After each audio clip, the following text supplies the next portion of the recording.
চলমান কোটা আন্দোলনে ছাত্রদলের পূর্ণ সমর্থন রয়েছে বলে জানিয়েছেন সংগঠনটির নেতারা। এক সংবাদ সম্মেলনে তারা এসব কথা বলেন। বিএনপি নেতারা বলেন, রাষ্ট্রীয় অপকর্ম ঢাকতে সরকার একের পর এক ইস্যু তৈরি করছে বলে মন্তব্য করেন তারা। বিস্তারিত রাশিদুল কাদিরের রিপোর্টে।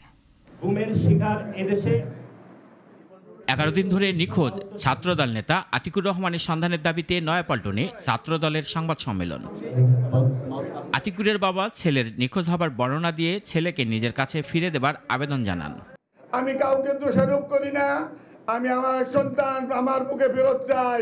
সংবাদ সম্মেলনে কোটা বিরোধী আন্দোলন নিয়ে এক প্রশ্নের জবাবে ছাত্রদল সাধারণ সম্পাদক জানান, আদালতকে ব্যবহার করে সরকার কোটাকে পুনঃস্থাপন করেছে। এখন যে আন্দোলন চলছে সে আন্দোলনে আমরা সমর্থন দিচ্ছি এবং আমরা বিশ্বাস করি যে গণতান্ত্রিক আন্দোলনের মাধ্যমে সাধারণ শিক্ষার্থীরা যে কোটা সংস্কারের বিষয়ে যে আন্দোলন করছে সেটির বিষয়ে একটু চূড়ান্ত নিষ্পত্তি হওয়া উচিত। বিএনপির জ্যেষ্ঠ যুগ্ম মহাসচিব রুহুল কবির রিজভী অভিযোগ করেন, আবারও নতুন করে গুম খুন ফিরে আসছে। আজকে আতিকুর রহমান রাসেল নেই আমাদের কাছে, সবাই জানে এটা আইন শৃঙ্খলা বাহিনী ধরে নিয়ে গেছে।